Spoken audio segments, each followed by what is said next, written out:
Greetings, everyone. Welcome to the stream. Welcome to another show. Welcome to another exciting review of an independent crowdfunded comic book. What could be more exciting than that? The area where all creativity and all opportunity, we let freedom ring. Freedom rings in the crowdfund scene in comic books and in storytelling. Thank you very much for the admin in the back room who's helping me with the chat and bringing them up unexpectedly for me to react to.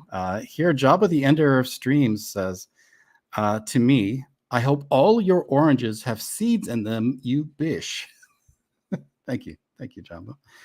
But of course, Jabba will be spitting out the seeds for me. So thank you, Jabba, for that as well. I'll be feeding him my oranges and making sure that they're seedless as they leave his mouth and enter into mine. So that's appreciated. Yes, we are a little bit late. I was just getting things all set up, prepared for all you fine people in the chat to make sure that you have as good a time as you possibly can. Take that for what you will. We have Caleb. He says, well. Yes, he's ready. And Birch Tree Publishing. 3 holes in the ground. 2 regular holes and a bonus hole? I'm not sure. But it's to be seen, Billy Powermax says, hail back. Great to see you. And Simply Green, who has been reading some interesting polls, he says Joe Biden is at 96%. Not sure what that could be referring to. Yeah, not going to speculate. It's not a political show. We're here to talk about comic books that are never political, ever, without any exception. Well, without exception, clearly in this case, there isn't any politics in Kor-Drath. How could there be? Barbarians, babes, brutality. There's no politics in that, everybody. Just good, clean, wholesome fun for young men to enjoy. We've also got JC popping in, a little bit on the tail end. Hello. Good to see you. And with that, let's bring on the panel and get some of the discussion rolling, everybody. Speaking of rolling in the aisles is the ever comedic, the impeccable, and the timely Twitless. Thanks for that. I can never be able to live up to that. That was the nicest intro I've ever given you. I know, and I don't know what to do with it. Yeah. You don't know how to respond to people treating you well, Twitless. Nope. This is hurting my feelings a little bit. I'm feeling sorry for you. Let's move on. We've also got in the back somebody who knows how to abuse moonshine. Good evening. Good evening. And to brighten the day, we have a man who can just be enough. Literature Devil. Hello. Thanks for having me on. Thank you for being here. I did want to ask you a little bit about the lore. Maybe Ethan Van Sciver redeemed. What is Knuff? It means you're Knuff. You just have to exist as a man. And as long as you're trying to be a good man, you're Knuff. We're all men are Knuff. That's how it goes. So is Twitless more Knuff than the rest of us? I don't know. It all depends on how you're doing things. Are you doing patriarchy correctly? That's a big one. I don't know. Twitless? I did just recently polish my Barbie car. Well, that would make you certainly Knuff for all of us. Okay. All right. So men that are certainly Knuff are brutes and beasts, savages, ready to slaughter. We're talking about tonight Kor-Drath, the Awakening, the Reckoning. Sorry, the Awakening is the sign-up. And I'm going to bring up quickly the Indiegogo campaign. Did extremely well. 6 figures, young lady. 1,700 backers. So not too shabby. Andy Smith, he's got quite the pedigree. He's been in the mainstream for quite a while, drew a lot of mainstream books, worked on Spider-Man. And here he is in the indie scene, working on his second crowdfund project. His first one was First Man. We'll get to reviewing that soon. I do have it sitting on my shelf, but really wanted to touch on Kor-Drath. It seemed like a great, exciting project, something very well suited to Andy's artistic talents. Scrolling down just a little bit. Nice imagery here right away in the pages. I wanted to get to the page count though. 80 pages. Wow. So that's quite a deal. What was he charging for this? Oh, you could have bought him a beer, him and Dennis. That would have been nice. They got 19. Oh, so altogether, what was it? 38 beers. It's good for them. But the book itself, sorry, $25. So 80 pages for $25. Not too bad. What did you guys think? Is it the hefty package that it's sold to be on this campaign? Or did you feel like the 80 pages were just kind of a breeze going through? Well, going by what I've seen on the campaign, I could already tell by the artwork that Kor-Drath would be a very hefty package, and it was pretty long. It's like, wow, there's a lot of pages left I have to read, and but I made it through. I survived the comic book. You survived Kor-Drath. There should have been a T-shirt to go along the quick campaign. Say hello to Lasmat. Hello to Elasmat. Why is the chat before a well-read stream more exciting than the chat once it begins? Well, because once it begins, people are here to hear about the review, and they just hush up and settle into their seats, which they're clearly on the edge of. Definitely the reason. I mean, who isn't enthralled and thrilled by these discussions? Let's see. He's also working with a co-creator, Dennis Turner, who I think does a lot of the story, but they work on the plot and the concept together. Am I getting that about right? I think Turner did the script. Okay. So they both have story credit, but I believe Turner did the they both. So Andy Smith has story and art, story and script with Dennis Turner. Mm-hmm. A collaborative effort, which can be fruitful in some cases, depending on how well you collaborate with the person you're working with. Moonshine, did I hear you want to comment? No. Okay. Do we want to jump into synopsis? Let's give Moonshine some work to do. Moonshine, give us a synopsis before we get started. All right, so this page gives you the backstory. So it's kind of the classic. You have your ancient world. I think it's the Draco.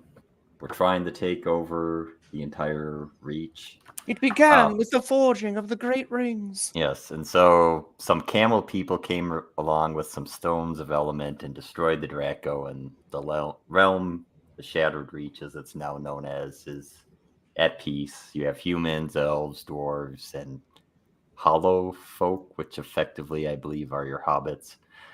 And so in this particular story, you're going to focus on tribes of humans. So these are your barbarians, very Conan-like kind of lore type of things going on. So you enter up with them fighting, and you got some hints that someone wants to gain power again by finding these stones, and that kind of sets up your story.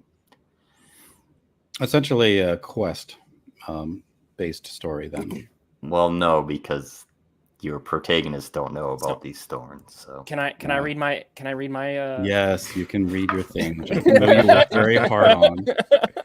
I mean, I do. So I get Go to read for it. my VHS back. I just wanted Moonshine because he hasn't been around for so long to do a little okay. work. So Okay. go for it. In the ancient land, known only as the Shattered Reach, barbarian tribes war for supremacy. Among these, the warrior Kor-Drath, wielding his battle axe Grimblood, cuts a swath of blood against the enemies of the Lion tribe, aided by the magical power of Adriana, his beloved. But when undead horrors threaten the world, Kor-Drath is swept up in a quest involving magical stones, succubus, and giants, with the fate of the world in the balance. Mm-hmm. Undead horrors? I didn't see those. Well, it kind of sounds like Samurai Jack, like wielding his magic axe, step forth to oppose me. I will say, why it is narration, there is a framing device at the end that kind of puts the narration in I like reality. It was a do good we little want twist. to? Are we gonna? I just question. Are we going to spoil that? Is that part of the? That we could spoil the framing device. Okay. Well, I mean, you can spoil what you want. This We is kind of have to been out for a spoil long everything time. to do a proper review, I think. Yeah. Yeah, exactly. So we can spoil this now. This is effectively a D&D campaign that's we're seeing play out before us, and then the last 2 pages we cut to the people playing it. So Yeah, I think that was kind of cool. Yeah, that was fun. At least makes the narration make a little more sense. It's like, why is there all this narration? It still was a lot of narration now. I was like, this is why it took me a while to I had this book for a while. I didn't read it because I was like, I flipped to the first page. I was like, well, that's a lot. I might as well read a novel. I might as well just go read a novel. I want to back that up. So if you want to scroll back to that first narration page. So part of the problem is this. So when you say something like it began with the forging of the great rings, and you're mentioning all this stuff in these caption boxes, in prose, the expectation is that the reader will imagine what's going on. The problem is that comics, we're supposed to see what's going on unless it's deliberately being framed in a particular way. And so as I read this page, I kept thinking to myself, oh, I'm supposed to imagine that scene. And I went, wait, this is a comic book. Why aren't you showing me in montage clips of these, tribes and wars and things of that nature? Why am I getting just a whole bunch of... I was thinking the exact same thing. We should be seeing some of this. It'd be pretty cool. Right. Also, if it really feels like this book was inspired by Conan, obviously, but like the more of the movie than the actual stories. In the movie, you have like, you have the narration still, but you have like Conan sitting in his throne in the background or something. Like you have a really cool dramatic scene in the background where the text rolls up, but it's a very short thing. I don't think it's as long as this, not nearly. What this felt like is the intro to The Lord of the Rings, but in there you get to see the scenes of, the Sauron. Exactly. Sauron, yeah. And if you're going to call it the Shattered Reach, this actually looks like a very beautiful landscape. Where's the shattered part? Yeah, what's shattered? You don't know. So if you wanted to be like mood setting, like, so it's just, it's not a great way to start. I will say there's a map and it's an island, so I'm guessing a reach, is not an island, so it used to be connected to something. Well, I suppose the thing about it is it's I think it would be better if it was like a sunset rather than a nice, bright, beautiful Disney-esque morning to help set the background. Though, but like it's like it should be like, maybe the sky should be red. I mean, like it should be a little like a little more grim, a little more dire. Because then the next page, of course, as we saw, is during a battle. So the idea is that this is a harsh, brutal world, and maybe like something, something like their sky is red or darkened by dark clouds or something. It would kind of set the tone if we're just going to get this image for the entire narration. But I mean, knowing the reveal at the end, were they just trying to maybe more punctuate the experience of a D&D quest? They should have just started in a tavern. I wouldn't mind. They go to a tavern. Mm-hmm. I was reading through it and it's like, I even thought that, man, it would have been so much better if we just started here. I don't need to know all this stuff yet. And we could just learn this stuff as we go through the story. So, yeah. So now that we've, said the cat's out of the bag regarding the D&D thing, the book doesn't tell you it's a D&D campaign until the last, 2 pages. Although if you know anything about D&D, all the spells that cast are... No, that's there. No, there's nods. There's definitely nods and winks throughout. But the story itself it's just a fantasy story. It's the last 2 pages that say actually this whole thing has been a D&D campaign, and we can talk about that more later. But that is a huge miss for me because it kind of undermines a lot of what we read. And if I have to excuse the first part of the book by just the 2 pages at the end, it means the overall experience of the book was frustrating, which is kind of what this is, and that's a problem.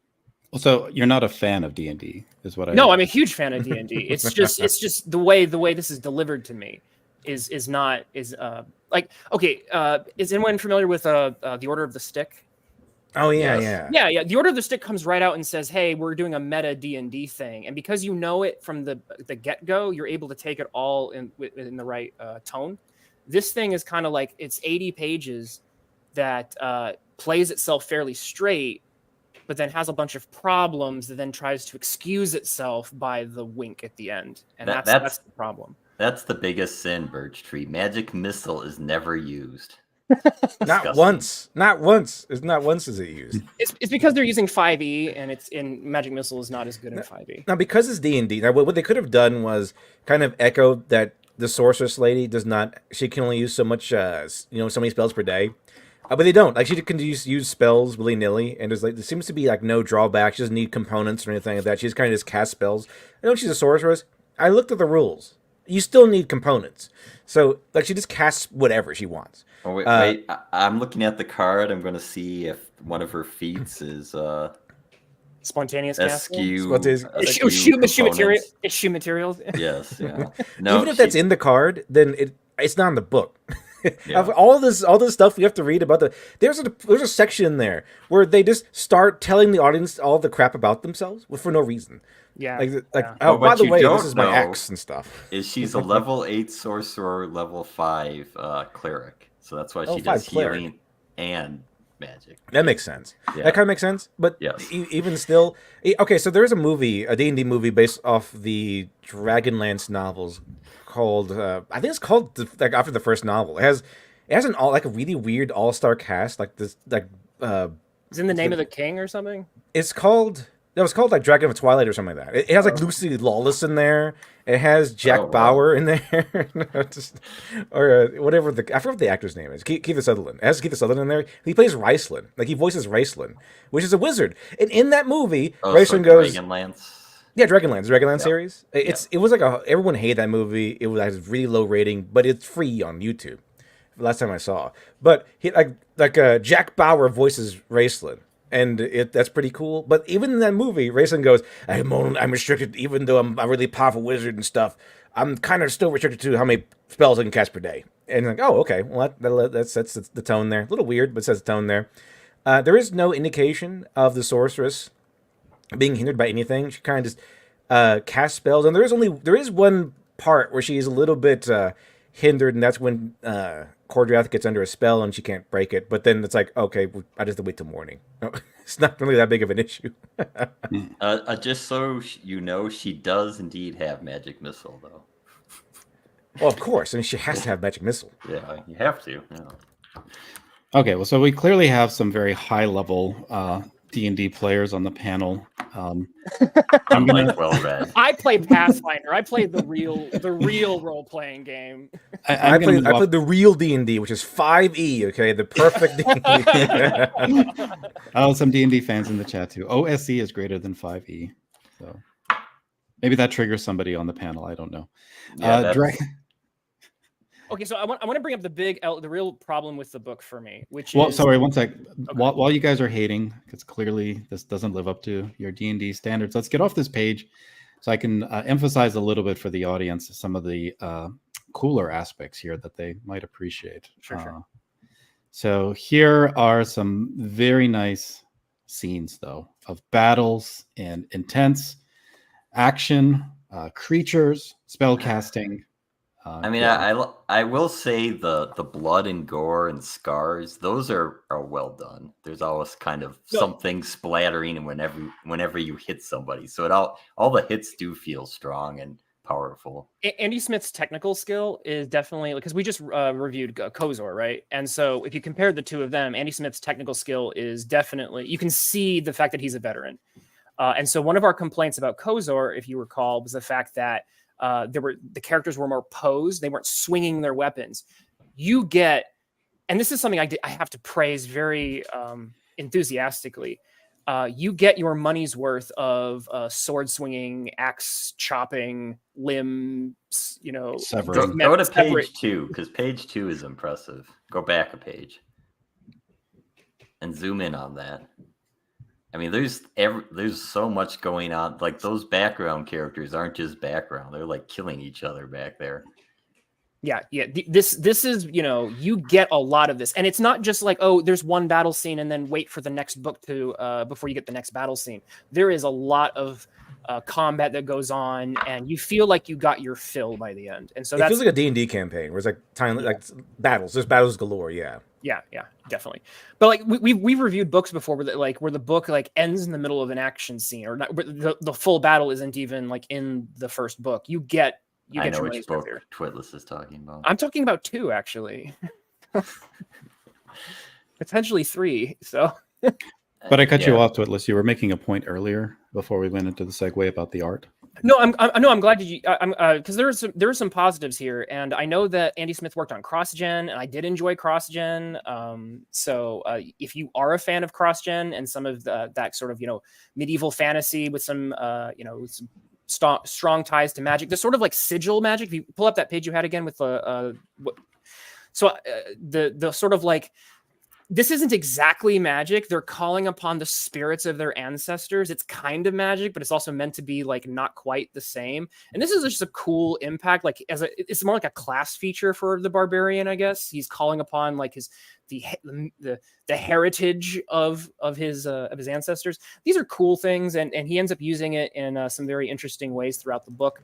These are all interesting things. These are all positives. I was like to point out that Kor-Drath literally rages because he's a barbarian. He even points it out. Like, I better use my rage. And yeah, that's funny. I get to use it twice a day for 5 turns. I like that. I mean, I find this charming. I personally find this charming. Then again, I'm not saying it's like like narratively or a mechanically good, objectively good thing. I just like it personally. I also like things like in the kung fu movies where the speech is off. I like the bad lip sync. I like those little charming kind of things. And this is a wink and a nod to this being a D&D campaign. But I do find these things likable. I did like them. Yeah, like if you don't know D&D, I don't know if you would find it. Why is the barbarian saying he must rage? Am I taking if they understand that or not? But like, why is he saying that? Yeah. But it's not that big of a deal. It's not like the whole thing relies on him raging or something like that. It's just like a thing that's in the book. Usually he just fights with an axe. Well, so knowing that it borrows heavily from the D&D playing experience, what kind of tropes other than spells and things of that nature would you expect to see in the story in terms of narrative, in terms of characters? Well, you say, I mean, the spells aren't just like shooting a fireball. There is kind of like more of the defensive abilities, and those kind of come into the play like in the inn. So stone skin. Yeah. So they use a lot of spells in interesting ways, and then various healing and like, oh, I can't just heal you. I need to suck life force type of thing. So there's reason for these spells. I like that, except for they undermine at the very end where Kor-Drath just like spontaneously uses like another class feature and heals himself. And it was like, come on. That was kind of weird also because he just 2 pages prior drank a potion to heal himself. Like, well, why didn't he just heal himself by himself that time? Also, there's the point where in the beginning they're going to go after they got their first quest, and then they had the horses, and then apparently they were riding them really hard that day. And then she goes, "Hey, you're going to ride these horses too hard." And he's like, "Shut up, woman! I'm whittling here." And then you better pray that my knife doesn't turn on you, or something like that. And then they go, "Okay, we need to ride the horses some more." And she goes, "Okay, the horses are healed and they're fine to travel somewhere." Why are you complaining? If you could just do that. She revives the horses so they can continue riding as if they rested like all night. But she was complaining. All right. Hold on. Lit Dead. Did you just ask why a woman would complain? I will say they tried to put in like some banter between like a kind of an arguing married couple. I don't know if it really worked out because I mean it's kind of they were arguing about stupid things, but obviously yes, of course they would argue about stupid things. But that's kind of the beginning. It's kind of just like a couple kind of story for a while where they banter back and forth and they have troubles and just yell at each other. I was like, can we go back to the slicing and the dicing and the blood and the guts? That was pretty cool. That gets really funny when you see the end, and actually you would think that if they're doing the married couple thing, that there would actually be a girl at the table. Yeah, I was gonna point that out. Yeah, I guess one of the guys is playing a girl. Yeah, there's a sex scene in the story, and it's 2 guys playing. Yeah, that's right. Wait a minute. That's a little awkward here. Okay, which one of you guys is playing the guy's wife? Like, yeah, I thought, well, maybe the girl is an NPC, but I'm like, I don't. Think and then we bang. She has a character. That is that from? I think that might be like a. Have you seen? Was it Gamers Darkness Rises? Or one of the guys actually does play a female sorceress, and like the 2 male, they're both guys, and they're like, he goes, "You want to bang? Hell yeah! All right!" And they high five. I will say, sometimes, particularly Adriana, the girl's face, it doesn't look great. That's probably like the most obvious problem with the art. Like her face doesn't work a lot of the time. I want to know how this went at the table when the one of the guys had his female character bang the barbarian at the other. That'd be pretty funny. Also, this is the scene, and they're like, okay, this has been a long time since we had alone time together, and it's very clear they've known each other for a very long time, and then the preceding conversation makes it feel like they just met, because like, oh yeah, this is my axe. Did you know I had an axe? And he's like, oh yeah, this is a circle. This is a circle. Like, doesn't know how to pronounce a circlet. He's like, oh, your headgear. Ah, it's a circlet. Oh, you would think he would have known that by now. Like, they think that question would have come up in the past at some point. Hey, that thing you wear in your head. Yeah, and the thing that you always wear, because they made a point of that. Like, you always wear it. So now that we're talking about when he said headgear, okay, I have to bring this up now. The biggest problem with this book as a whole, through 80 pages of it, is the fact that the dialogue is really bad. Yeah. And it's now the end twist is the idea that it's like wink, wink. It's intentionally not supposed to be good. But the problem is that I read 80 pages of a barbarian who goes, well, okay. Or I think at one point the Necronite says, so. I'm like, all of these characters are talking in ways that don't make any sense for a Hyborian D&D setting. And so I'm constantly being jerked out of the story and out of the immersion that the story is trying to create. And that is a huge problem because I want to get invested in this fantasy world.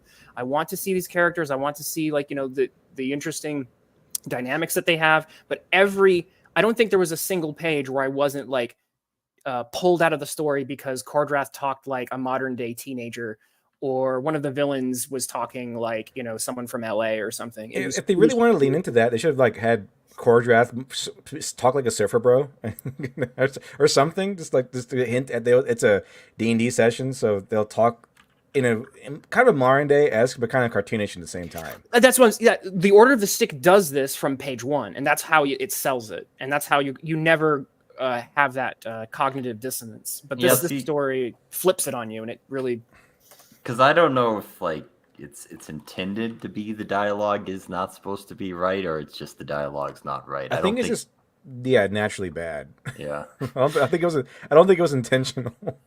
But I'd like to point out that on the second page here, the top panel is them talking about how it's been a long time since they had alone time together, and then the next panel is them talking about how it's been a long time since they had alone time together. Certainly it has been a long time, hasn't it? Yeah, like we said in the last panel. If anything, you could just get rid of the dialogue in that second panel. They finished, so they probably don't need to be speaking right at that moment. He should be smoking or something. Yeah. Can you pull up which page is it? Can you pull up? I think it's page 10 of the PDF. It's the scene. I like on the third panel, he was on top of her, and he's just telling her this story about how he went to this forest to save a warrior, and they killed like a bear or something. Kor-Drath, could you just wait? Just wait. There's timing, Kor-Drath. There's time for that, and it's not now. Oh, this part. Okay, yeah. right here. Okay, I have to read this piece of dialogue. All right. Let me pull up mine so I can read. So it's the middle tier that this is the tavern scene, which is very normal, and they're meeting some new either NPCs or player characters, and you get this point where they introduce each other. And this guy says, I am Christoph Elsinger, Knight of Thognor, leader of this adventuring party. Okay, well enough. We are on a confidential quest up in the mountains. Yeah. Oh, let me announce this to the entire tavern. Yeah. We're spies, bro. And I had to do a double take because again, it just took me right out of the story, and I'm just like, what? Hello, we're going on a secret mission. Maybe we'll see you later. And I'm like, what? Would you like to join our secret mission? and then a panel later, he says, hope to run into you again someday so we can compare notes. Yeah, and then I think they introduced the members. I was like, okay, are they going to join? I thought at the bottom page here, I thought they were going to join. Kor-Drath and Sorceress Lady, and then okay, these are the party members. I mean, they look bland and a little normal, but okay, I guess these are red shirts. They're gonna die or something. Yeah. No, they just exit the story. I almost thought, is this like a pay-in tier to get your character in? Yeah, that's what kind of feels like. Yeah, they look a little photo reference. I was wondering if those were real people that got. There's Twitless on the left there. Yeah, yeah, that's me. Okay, that's what that was. I was like, why are these guys even in here? I don't know this. That's just my guess because they don't do anything in the story. They just introduce themselves and leave. I'm like, okay. Okay, so like I assume like Kor-Drath and I forgot the girl's name, but Adriana. Adriana. So I thought that they were like kind of famous, like, oh, you know us and all that stuff. So I thought this confrontation was going to be that these guys were like looking for her, or they're impersonating her, or like they're impersonating working for her, or something like that. There's going to be a conflict where he has to fight these guys. I was looking for some reason why these guys are here, but there's no reason. They're just kind of there.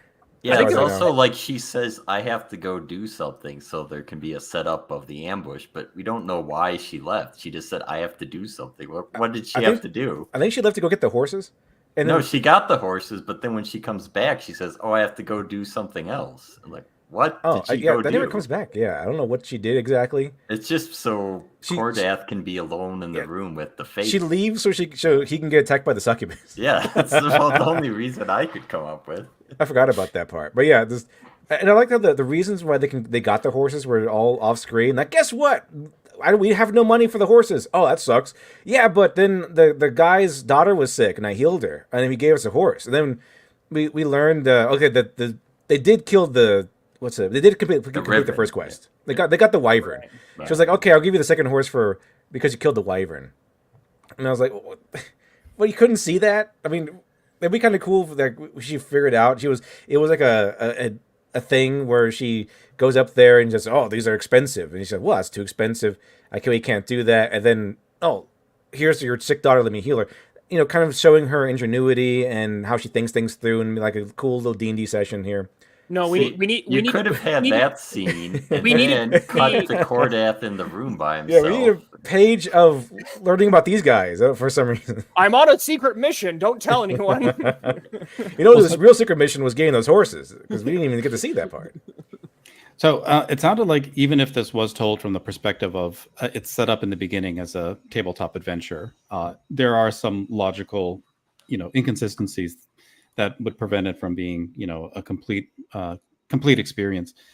But what kind of things worked in terms of what it was referencing from source, tabletop experience here in the book? What would you say was actually? I think all the fighting is pretty well done, in both just what it looks like with like the guts coming out, and just using D&D rules, kind of like how a fight would happen. Mm-hmm. And also here you got a decent D&D type ambush going on. This was really D&D, like the whole succubus thing. This was really D&D kind of thing. This was actually pretty cool. But I would want to point out that when they fought the wyvern, I thought the adventure was we go fight the wyvern, because wyverns are usually pretty tough. I don't think they're as tough as dragons, but that's kind of a tougher fight, especially for two people.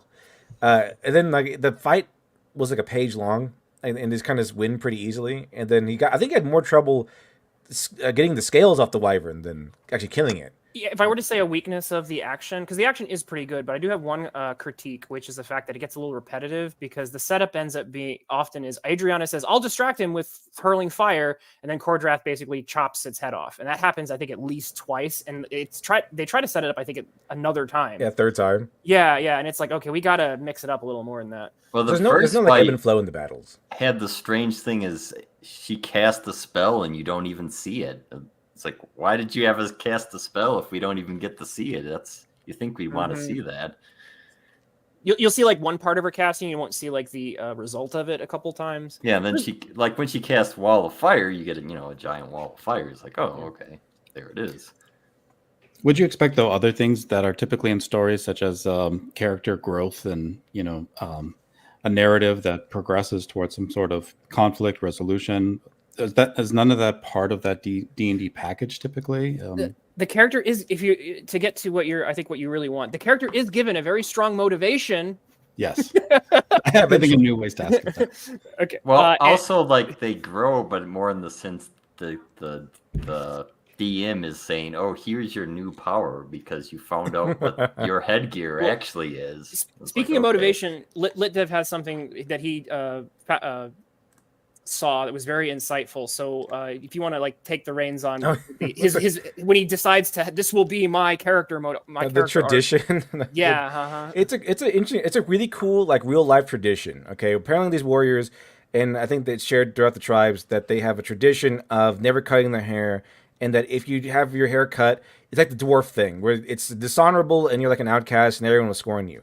But the thing is, the art does not really reflect that because there's like bald dudes in the village and stuff, and I was like, and I was expecting like Samson level hair length or something like this because that's Samson's thing. Never cut your hair. He was a Nazarite, so they'd never cut his hair. So and the same thing with dwarves, like they never cut their beards. It's like a symbol of dishonor. And then so Kor-Drath gives himself the shaved side of the head, the most dishonorable haircut he could get, and then he goes like, "I am disgraced now," and they kind of explain that there's a thing called chastag, which is essentially if you get your hair cut by a warrior or something, it's disgraceful. And that's why our men never cut our hair. But no one has long hair, not even Kor-Drath. No one in any of these tribes have really long hair or substantially long hair that at least not on a normal, regular basis. Like there's bald guys, there's guys with normal hair, there's like Kor-Drath has kind of short hair, unless their hair grows really, really, really, really slowly. But then that's kind of it. I was like, yeah, okay, that's a cool tradition, but it doesn't make any sense. Because if that was really the tradition, then every guy in the village would have like this long cascading hair. Well, I mean, but the motivation is there because the Kor-Drath's arc is he feels like he failed his tribe. They end up getting slaughtered, and so he cuts his own hair, which is like unspeakable and a huge shame because he wants to live in his failure until he redeems himself and feel the scorn. Right. So his arc is going to be it's partly an arc of redemption for letting his tribe down. That's the main character thrust that we get from him. Well, usually, like I think it would have been like a better arc if he started off kind of like disobedient and mouthing off to the leader. He might be like a talented warrior, so they can't really talk down to him. Like he doesn't really have that moment of humble, like a humbling moment because he kills all the bad guys and he saves his jarl and stuff. So he's like obviously his pride would be through the roof, and then he learns that he fails, and then he's like, okay, well, I'm going to get down to business here, and I'm not the greatest. I need to go do this thing. I failed my people. He's like loyal and the bestest barbarian, like really loyal, really he respects his jarl and everything right from the get go. I think it would have been a better character arc for Kor-Drath had he started off as kind of like young, hot headed, I don't need to listen to you, old man kind of attitude. Mm-hmm. Yeah, especially because he's like a really talented warrior. He only fails because of events. Like he doesn't choose not to go back. It's like he gets trapped by the succubus. And they have to stay all night, and then everyone dies by the time they get back. So it's not really that he made a choice and failed. It's kind of like he fell to succubus charms and kind of was charmed all night. That's kind of about it. So it wasn't like I made a choice and I made the wrong one. He let his pride get the better of him, and so he was not there to protect his tribe. It was a little bit different. Like he really couldn't help it. I don't think. Like, what's his wisdom score? I don't think it's that high. Well, he's definitely a strength build. If anything, it's the sorceress's fault for leaving him a second time. Yeah, for no reason. Yeah.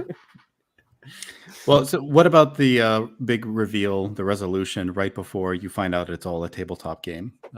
Did that sell the story for you at all, or? I thought that was pretty cool. It reminded me of Dragon of Twilight, where it's like this a big boss at the top of it all. And you have like the main bad guy who's like a cleric or something in Dragon of Twilight, and then there's like he works for Takesis. This one, it's kind of the same with this giant, awesome necromancer looking person. Lord Soth, essentially. Yeah, it looks cool. He's got like the Sauron armor. He's got the flaming horse.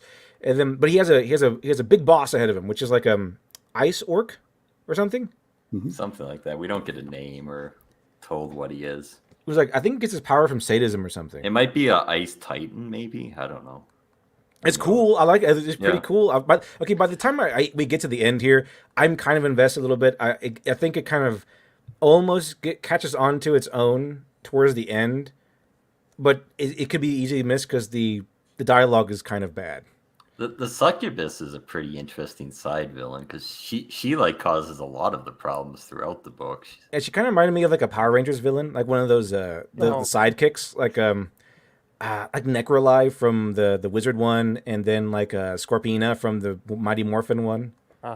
So they kind of work on their own, but they do work for the big bad guys or something. I play by my own rules. Exactly. So like stuff like that. They don't control them fully, but they do. They are on the same side. It kind of felt very Power Rangers villain to me. Mhm. But I did like her. I did like the succubus. She was the most competent, I think, of the villains. No, it's always neat when you have not just like two factions. You have like because that introduces some complexity. You're like, okay, there's going to be because initially my read was that they were all on the same side, but then at the very end when the bad guy's like, oh, she's not really working for me. I have to kind of figure that out. Figure it out. Right? Yeah, so that means that there's going to be some layers to the interactions moving forward. Like, she might be working for them, but there's going to be like she might be scheming her own, making her own plans under the guise of working for them. She's kind of clever like that. Yeah. And I do like that's there's the callback that the stable boy is like, oh, wait a minute, that's the same stable boy. It was her all along. And that was, at least they added that in, kind of imply that she can transform early in the book, and then she keeps using that ability to fool other people to keep that's really moving cool, the story along. Succubi actually do have that ability in D&D. They have the ability to transform and shapeshift, which is pretty cool. And she uses it to a very clever degree, where she's just like these normal people just talking to them and getting questions like, "Oh yeah, of course, little boy. Let me tell you let me tell you everything." And then all of a sudden, boom! It was a succubus the entire time. Like, wow, that's pretty clever. She's actually very witty and clever. She doesn't always win the battles because I don't think succubus are supposed to be good at fighting, but she is good at manipulation. Mm-hmm. But also on the lower page there, I think there's a funny line that the sorceress says, which is like, "I boosted it, bitch." Yeah. I was like, what is this like? I was not lying when I said that the dialogue here is painful. It caught me off guard. Like, why did you say that? Well, so do you think go ahead, Machan. I mean, I think this is referencing like the way, like a mechanic of the game. I think that's what's going on, but it's a strange way to have the character actually say it. Because I know boosted is a slang term for I stole. Stolen. Yeah. So I boosted it, bitch. It's odd. Like, why do you? Because it fits, because that's right after the succubus asks, "Why do you have the Jordgorn stone?" And she's like, "I boosted it, bitch."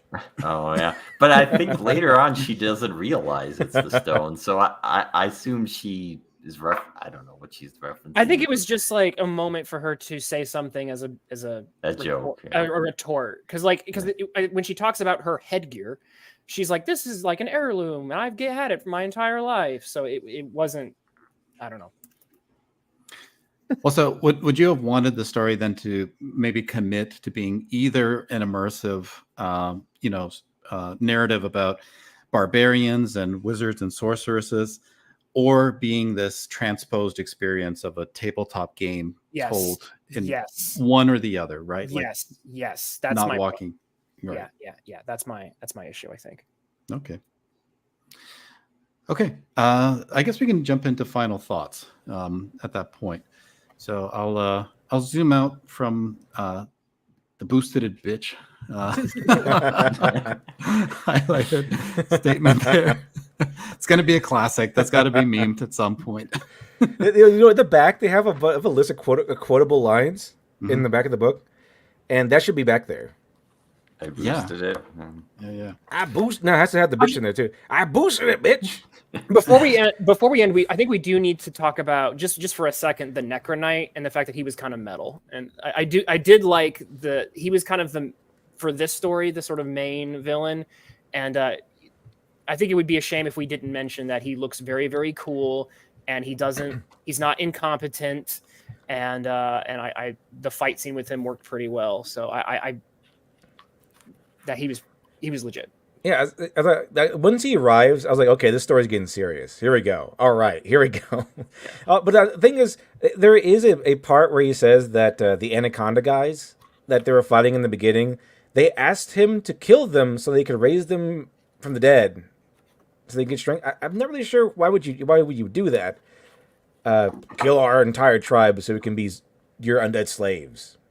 I don't think that's the best course of action. I receive undead slave. You receive being an undead slave. You receive undeath and being my slave. That creature was fun too. The Felder crab or whatever it was. Mm-hmm. Something like that. Yeah, there seems to be a lot of nice monsters in here. Yeah, the monsters are Yarr! good. Yeah. Giving it a great variety. So Oh, I can't find this Necro Knight. There's a moment where He's the mentor guy says "doe," and I was like, he's like "doe," like, and I was like, hey, that's Homer Simpson. Yeah. Yeah. I think that was But- deliberate, actually. Yeah, because at the end, they mentioned how they were using movie quotes because the Necronite quotes Palpatine. Oh. There he is. There we go. There he is. Yeah. Cool. All right. So we'll focus very on cool. the Necro Knight for final thoughts. So, all right. Twitless, you go. Final thoughts? Sure. Andy Smith and Dennis Turner bring a love of fantasy, especially Dungeons and Dragons, to the comics page. If you've ever spent an evening rolling dice with your friends, there is something to enjoy here. However, as a comic book story, this experience leaves much to be desired. The main issue stems from the fact the bulk of the bulk of any comic exists through dialogue. Like what we see when we're reading is 90% dialogue most of the time. The lion's share of dialogue here is frustrating to read. It constantly takes you out of the moment it's trying to create. So I'm interested in the world that's being created here. But if I were to be interested in volume 2 and future installments, I need, as a reader, a definitive decision to be made regarding what kind of story Andy Smith wants to make and his team. I'm interested in a straightforward fantasy told in a new world. I'm not as interested in a D&D session that's just put on the comic book page unless it's pitched that way, like Order of the Stick or something. If it's all a gag, that's fine. But having a straightforward fantasy story be a setup to a punchline, which is the wink, wink, it's all been a session the whole time. That kind of left a sour taste in my mouth. So final verdict, I am tentatively interested in future installments, but commit to what you want to do with it going forward. Either way, the dialogue needs to be reworked. Okay. Moonshine, final thoughts.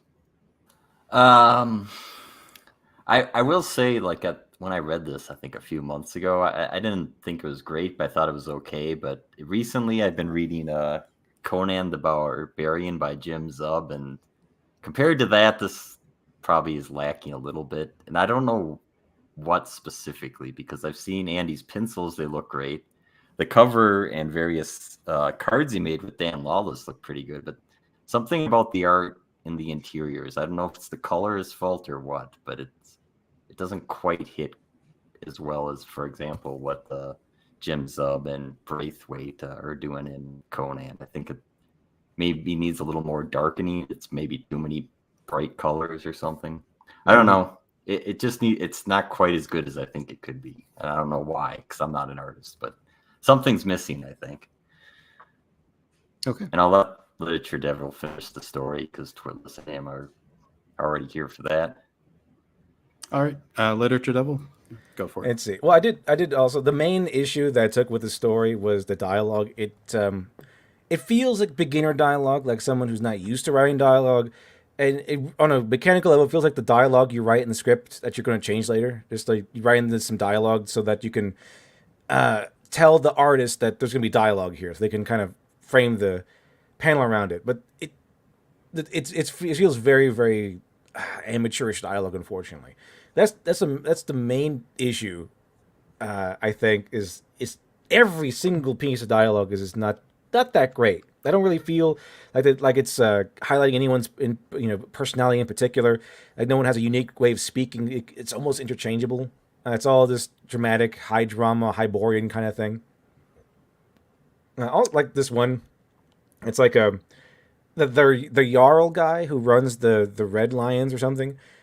He got healed, and now they spot him up and around in his armor, and then Kor-Drath goes, "My Jarl, what are you doing up? And looking ready for battle." Like I can see that he's ready for battle. Okay, you don't have to point it out, Kor-Drath, but it's kind of like that stuff. But I will give it props. It did set up a few things. It did set up the gemstone, maybe not the best way possible, because it kind of sets up a lot of stuff in a exchange between Kor-Drath and Sorcerer Lady. They're in their post-sex scene, and he's like, "Oh yeah, by the way, out of nowhere, I kind of helped one of your guys fight a bear," and then that leads them into asking all these weird questions that they kind of should already know if they've been together a long time. Like, what is your headgear that you wear? You mean my circlet? Yeah, that piece of shit. What is that? and he's like, oh, what about your axe? I was like, yes, this axe was given to me by my mentor a long time ago when I could lift it up. It's actually pretty awesome. Like, shouldn't you know this stuff? Like, it feels like they just met. Like, if they just met and they just met on the battlefield, then that exchange would make sense. But they really should know this stuff about each other. They've been together that long, and it very blatantly feels like it was just there. Okay, audience, here's the deal. All right, this axe is pretty cool, and that thing on her head is called the circlet, and that gem she's wearing in the circlet is pretty special. So pay attention. Got it? Okay, back to the story. It's really what it feels like, especially because that conversation comes out of absolutely nowhere. It's like they just kind of like, okay, time for exposition. Let's go ahead and tell all the backstory of our backstories to the people, to the audience, because we know it already. So, but they do set it up in that thing. So they do set it up. I give props for that, but it's set up in a really, really unfortunate way. But they do give us a thing on the gem and why it's special. And yeah, it is kind of blatantly D&D-ish, where it's very over top and hot and dramatic, and like, why do these people have all this special crap? But I kind of took that. I was like, okay, that's part of the charm, and it's kind of cheesy, but I'm okay with that. It's not the best in terms of mechanics and narrative theory, but sometimes I personally give it a pass if it fits into like a tradition or something like that. Like I said before, I give the bad lip syncing in kung fu movies a pass. I love it. It's bad. It's a mistake, but I love it. And with fantasy stories like this, I do love the cheesiness, the cheesy D&D aspects of it. We're like, oh yeah, well, all of a sudden we have this great, awesome necklace. I like this so much. I even get a pass in Marvel movies, like the new stuff. Like, why does Miss Marvel have this magical bangle? Because her aunt had it or something. Oh, okay, fine. That's pretty cheesy, but I like it. Okay. But it's kind of like that kind of thing. Overall, I would give it props for a few things they did right. With they built up to the bad guys, and they did build up the bad guys. The bad guys were threatening, things like that. So I did enjoy a lot of aspects of it. However, there were some things like the cutting of the hair. Like, I cut my own hair, and then it's an ancient tradition that we don't cut our hair, and then no one has long hair. It's kind of like stuff like that. And it overall was kind of cheesy. Not the best, maybe. But there were some enjoyable elements of it. I'm looking forward to the next one to see if they improve. I would say at the end, the main thing you have to improve upon is the dialogue. Like, yeah, you really have to improve on dialogue. I'm sorry. Okay, so I'm not following exactly, but I think everybody's referring to the dialogue as being the key thing. Okay. Somebody please. Yeah. That one. Well, so let's also talk like just quickly before I bring Andy and Dennis in. I just want to quickly though ask. Okay, so clearly the pencils were very competent. Clearly, there were a lot of interesting things laid out, but let's slide the scale just slightly in terms of a first-time effort for a writer and for this collaborative duo, them working together. Where would you place this in terms of other books that you've read where these are first-time creators and they're trying to put together a professional level product in the independent space, limited resources, limited, people to draw upon for experience and advice and mentoring, things of that nature. How would you rate this according to that kind of environment? So that's a very interesting question because we just did Kozor just a couple weeks ago, which is very similar in tone. And I would say that you can easily see, again, I've mentioned this previously, that Andy Smith's technical skill. You can see the fact that he's a veteran here, and there are certain mistakes that he doesn't make because he just intuitively and through all that work knows how to bring a visual spectacle to our eyes. That being said, I think Kozor's creative vision is a little stronger, like the spark of like what it's aiming for, even if it's held back by problems. And so, like I said, I really want to see where this goes, but I really need a stronger creative vision for it. So I would say that when it comes to the comparison there, like I said, you can very clearly see the technical details and strengths and where it meets the mainstream bar. and then you can in some of the writing, it's definitely not up to what we've seen in some other books. Mm-hmm. Okay. So here Simply Green says, I'm willing to give a level of tolerance over time that will close, but I've always said we're rebuilding from basically scratch. So yeah, that's exactly right. We're trying to build companies in our basements, and it's not easy going. So definitely have to give creators a lot of a wide berth to grow and to develop and to fulfill their visions, and definitely takes a few issues to get into that. So with that, can we please welcome to the panel to give us a little bit more about their vision of the future? We have Andy Smith and his partner, Dennis. Greetings. Well, hello. Good evening, you. Hey, everybody. everybody. Thank you guys for being here. We're going to nerd out because you've got a panel of D&D fans, and everybody here, we're probably going to have to start a tabletop session on the stream. Roll for initiative. Nice. I have improved initiative. Excuse me. Yeah, everybody is definitely very immersed into the D&D world. Me being the exception. I don't read comics. I don't play D&D. I don't do anything other than waste time and to occupy space on these streams. So my apologies. Okay. Well, I mean, I'll be honest. I'm not a I guess on a scale of 1 to 10, 10 being super uber D&D like you guys and Dennis is, and 1 not at all. I'm probably like a 3. Mhm. I played it some growing up, but I was more into wanting to draw comics and stuff. So Yeah, that's my experience too. My knowledge base of D&D isn't super deep, as Dennis will tell you. All right. So let's. But I'm learning. I think the most important question we can ask of you, and this is a super important question, is what class? What class do you guys play? What do you gravitate towards? This is like the huge personality test. Like, what class? Dennis. I'm sorry, what was that? Paladin. Oh, okay. Have you now measured him up, Twitless? Do you know the man that you're speaking with? Paladins are OP. Paladins are definitely overpowered. Okay. It's a good class. It all depends on what version you're playing. That's fair. Let's see. I would say it's a running trope, a running meme that I just whatever fantasy game I'm playing, I always play male fighter, male human fighter, whatever it is. Yeah, male human fighter. Yeah, that's what I do. Like even like a Dragon Age, it's just like, oh, you could be a Canary now, you can be a dwarf. All right, it's fantastic. I'm glad you gave me all these options. Male human fighter, please. Thank you very much.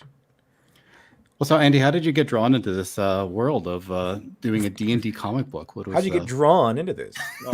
Yeah, how did I you like draw that. it? Yeah.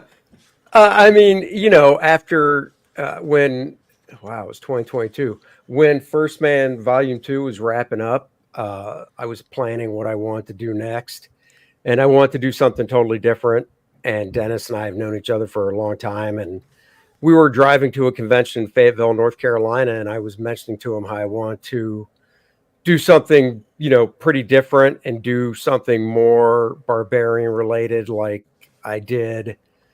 Back then, it was probably a decade ago. Actually, no, it was more than that. It's like 2009, 2010. I did a Red Sonja Claw miniseries, and then I did a Claw miniseries for DC. And that was the first time in my professional career of ever drawing fantasy-related barbarian type stuff. And I wanted to do something like that again, but just not straightforward Conan type stuff, something with a little bit of a twist to it. And that's where, Dennis came in with the role-playing background and the D&D background and stuff. So we just started talking about different ideas, basically. What was your vision for the D&D setting that you wanted to establish, Dennis, with the script that you gave Andy? So what it was going to be is it's basically world building in a high fantasy world. And, it kind of morphed into a D&D script from really more. It really started out as a high fantasy, and I think the more that we got into it, and the more exposure that we had, I think we decided we were going to kind of take a bit of a different route and go down this. So it's a very large world. It's a very rich world with lots of different things, but it's also quite a bit different than, say, if you played in Greyhawk or Forgotten Realms or Eberron or Ravenloft or whatever world you're in. So it's more of a world building process right now, and trying to establish how magic works, why things work the way that they do. Some of the players, we're focusing on a very small, minuscule part of the world right now, and it will eventually grow, but you've got to start somewhere. So it really made sense with what we wanted to do to start off with a barbarian story in a small part of this world, and start laying some of the ground rules for how this world operates. Mm-hmm. Sorry, you mentioned I'm not familiar with D&D. I'm probably a few levels below Andy in terms of my experience with it. But I don't know, man. We could be very close. Could be. But there were things he just said that I'm like, yeah, like, oh, that sounds like a book title, I think, or a game. But so which one specifically did you draw the most inspiration from when constructing this world? Well, this is a world so I'll give you a little bit of background, because that's not really an easy one to answer, because I created, a world. I've been playing since the 80s, since D&D first rolled out, and I played every edition through it, and I played in all different types of worlds, both as a player and as a dungeon master, probably for the last, say, 12, 15 years. The bulk of what I do is DMing and stuff like that. And, with that being said, Forgotten Realms was probably one of my favorites. World. That's typically what we like to play in, but this world isn't really a lot like the Forgotten Realms. There's a lot of overriding differences between them. So again, it just depends on people's backgrounds. Some people, like I said, the old school role players really kind of dug this, and some of the guys were upset that I played, I did the module based on the 5th edition, because they don't like 5th edition. Some people didn't like 4th, 3rd. So there was no pleasing everybody. Especially Twitless. I know 4th edition is the one that if you go to bookstores, like used bookstores, 4th edition, you can always tell an edition that got kickback or resistance when you can see everyone returned them, and no one returns 3rd edition books or Pathfinder books as much, but you see filled 4th edition. Yeah, 4th was very controversial. Yeah, 4th was, we played it a couple of times. We bought the books, and literally we had went from 3rd to 3.5. We were actually building our own version. We had a 116-page document of what we were changing it to, and we were making what we were calling 3.75. And then Pathfinder came out, and literally 75% or 95% of everything we wanted to do was wrapped up in Pathfinder. So we switched over to Pathfinder, and we did that. 4th edition, absolutely hated it. I mean, it's one of the first sets of D&D books I ever got rid of. And, everybody wanted to try 5th edition. Yeah, fuck 4th edition. I know, apparently. Well, like Twitless said, apparently. You go to a used bookstore and it's like, wow, look at all these. That's probably a sign if even a novice like me would probably go, huh, it's interesting. The only thing here is 4th editions. I don't think people liked it. Not going to get this. I only played the one true edition, which is 5th edition, and that's the popular edition, though. That must be the correct one. Pathfinder. Let's see. I did like the part in the book, though. I think this is the only CG book I've ever bought that had a G-MILF in it. A grandmother you'd like to fuck. She had like a 6-pack. Yeah. I didn't see that. When I drew her, there wasn't. I'm trying to remember. I think the description was basically about age, mostly. And I just thought of basically somebody that in their younger days was kind of fit and just, they got older, but they didn't lose that. So, you know, And they still and kept it up. I'm the one drawing the book, so I gotta enjoy what I'm drawing and stuff. So I was like, yeah, that's what I'll do. But when I create other characters down the road, they're not all going to be, like that and stuff. So Speaking of the artwork a little bit, so I remember I really liked CrossGen back in the day, Mhm. and Mhm. I see that you worked on Meridian, which I read and liked. Mhm. So did you find yourself channeling? Because Kor-Drath is a setting that. Sorry, CrossGen was a blend of genres. You had fantasy, but they Right. also kind of mixed a bunch of other stuff in.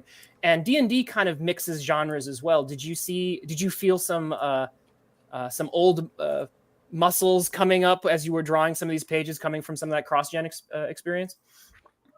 Yeah, I'd say a little bit, for sure. I mean, when it came to CrossGen, the book I worked on the most was the first. And then I did a couple issues of Sigil. I did do one issue of Meridian because when I first started at CrossGen, I was just inking over my buddy Bart Sears on the first. But the whole reason was just to get me in the door at the company. And that was my way in, knowing that, like 7 or 8 months in, I would just switch over to penciling, which is what I always did before then. So the switch over was basically going, okay, we need to fill in on this book. We need one on this book. So, I drew, an issue of Meridian, Negation, a couple sigils. And then I think that was it. And then I jumped on the first as the penciler on that. But I definitely did, I draw on all past, no pun intended, on all past experiences when working on stuff. So yeah, probably a little bit from CrossGen, probably more from just the Claw Red Sonja stuff I did, and then just my my love for the old Conans by John Buscema from Marvel in the 70s and 80s, because that's the stuff I grew up on, just really enjoying and liking. But the one thing with the visuals for the book, I didn't want it to be just a straight up Conan type. So I wanted, when Dennis and I were first talking about it, I said, of course we've got to have the lead character barbarian guy. That's what I want to do. But I want him to have a female companion, but I don't want her to be a barbarian female type like a Red Sonja. That's why she looks the way she does. Where, that I would say I was drawing more on some of the stuff I did in the first for CrossGen, because those were characters that had a design influence, kind of like what I did with Adriana. So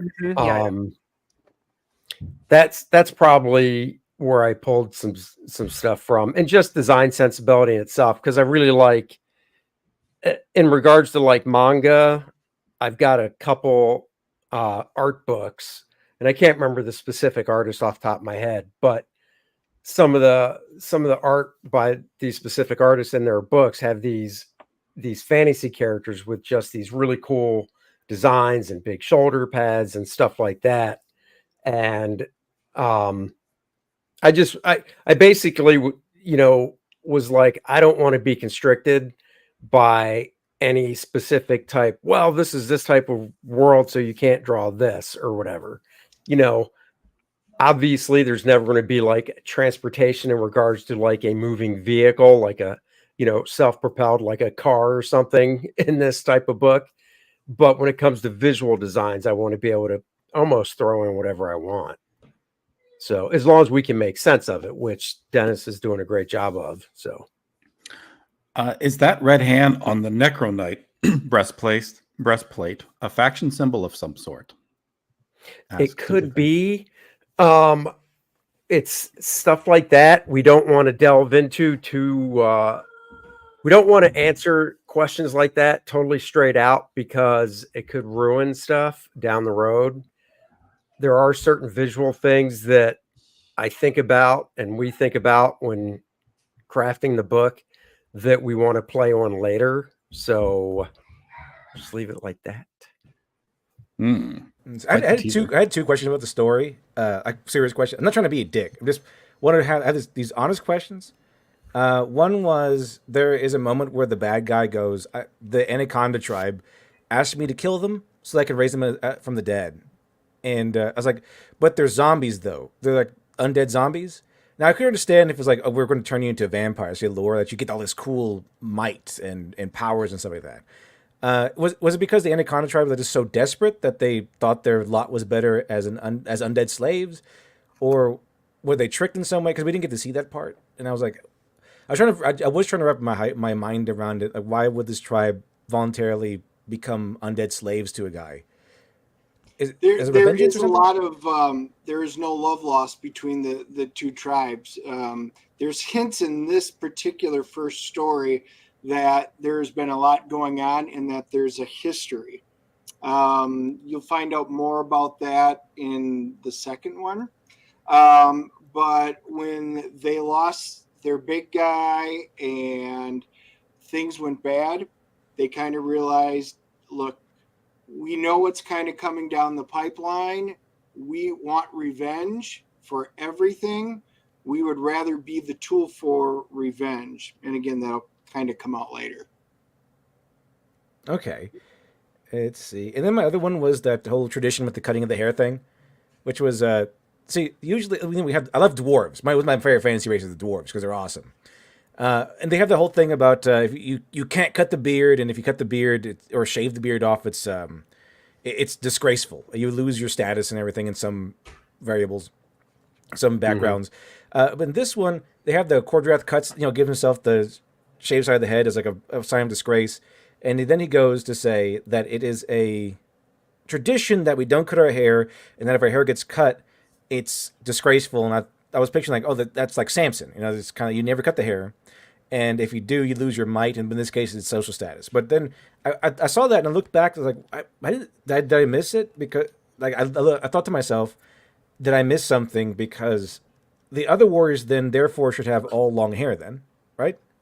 Or am I did I miss something? So in my mind, and this is just what was going through my mind drawing the stuff. I know what you're saying. Like, oh yeah, they should have really really long hair. To the point of like, it's so long, they probably have to braid it some because it's just, like that long. And honestly, I was like, I played it more from the standpoint of they can't cut it. So in my mind, it was, you can't cut it drastically, but if it's like, hey, we can trim it up or whatever, that's fine. If I was breaking some type of rule by doing that, my bad. Like voluntarily. But that's how I took it. Like, if it's like, man, this is halfway down my back. I know we're not supposed to cut it, but we can do it. That's kind of how I thought about it. Yeah, the child tag is when he shaved his head off the side like that, and he cut it because that is a sign within a number of the tribes where you can't do it. But in terms of just letting your hair grow, no, you can get it trimmed and stuff. But he literally shaved off the side of his head, and that's the sign of disgrace. I assume it's like you can voluntarily cut it, but if you get it cut during battle or by another warrior or something, because he does say that they'll assume that I did it. So, and then being cut by a Jarl, that's the disgraceful part. Correct. Okay. Yeah. And I think what Dennis said too is when I first designed Kor-Drath and gave him, in the first character stuff you see on the campaign page, he already had the hair that was cut that way. So, and we knew going into the book that was going to, we were going to show why and stuff. And compared to kind of like I was joking about just then previously, where I said, oh, it grows a little bit. Oh, let's just trim it. That's not a huge deal, right? It's like you can see Kor-Drath now walking from, quote unquote, a mile away and be like, oh shit, that's a lot gone compared to, just saying, oh, it was, 12 inches. Now it's 11 and a half, whatever, as as kind of an example. So I think it's more kind of like Dennis said too, from the standpoint of it's such a visual difference. And like you said, either the Jarl did it, or, let's say it wasn't a battle and, somebody from a competing, for lack of a better word, tribe was like, hey, I know how we can make this guy disgraced. Yeah, killing him would be awful, but let's just do this to him instead and like really whack his hair like that. That could be almost seen as just as bad. So, I just shave his head. right. And see. It's like scalping, sure. I think that's what I have so far, but I did enjoy it overall. I would just say that it kind of dragged in the beginning, but when you got into the D&D portion where they're like literally at a tavern, then okay, that's when it kind of seemed to stumble into its own, I think. So I look forward to the second one. I did have a good time reading it. Yeah, and I think with any first book, there's always going to be some God, what's the word I was looking for? The first one that came to mind was stumbling, but I don't like that word. So Learning curve. Learning curve. Learning curve. That's great because that's First Man Volume 2, learning curve. But there's a learning curve with everything, and part of it was just behind the scenes with Dennis and I working together. Sure, we've been friends for years, but this was the first time we really collaborated on something like this. And when it came to like the D&D stuff, part of that progressed just as the book moved along, just from, I think it was, Dennis can correct me if I'm wrong. It wasn't right at the beginning of the campaign. It was maybe a month or so in. We were talking, and I was like, you've DM'd so much, you've written so many games for DMing and adventures and stuff. Why don't we turn this into a game as well? And once we decided on doing that, it kind of took on a different character of its own as we were moving forward, which is the nice thing about doing a project like this and just doing stuff like this in general is, when you're working in the mainstream, because things are so fast and have to get done so fast, it's like, boom, here's the script, do it. And the problem is, 4 months, or not 4 months, but 4 weeks, 5 weeks later, when the book's done being drawn, the writer might have thought of something, or even I, as the artist, might have thought of something. But hey, guess what? It's too late. And it's not even something you can say, well, that's cool, just do it for the next issue. Well, not if it's something you thought of that pertained to the specific one you were working on at the time. It's kind of whereas we had so much time. What's that? You thought of something later that you can't put in the next issue because you kind of need it for the first one. Right. Whereas working on this, the nice thing about having the time that we have to do it is if we get an idea or thought like that, it can always, most of the time, find a way to work it in, without causing too much damage. I mean, obviously, if there's 20 pages drawn, you're not going to go back and, well, actually, I take that back. If there were 20 pages drawn, if one of us came up with an idea that would help the story, we could easily adjust it and just go, okay, let's add a page between, just as an example, 14 and 15. You know what I mean? To get that nugget in there that might add some intrigue or something for later on in the story for people to think about. So would you like to give us a pitch of everything that you're saving and have been building up to for Kor-Drath the Awakening, your second story? Sure. I'm showing this slide up here right now. Yeah, so Kor-Drath the Awakening, it'll pick up just a little bit after this first one ends. And obviously, now that there's a quest that they're going on, that these gems are important, but why are these stones important and why are they going in there?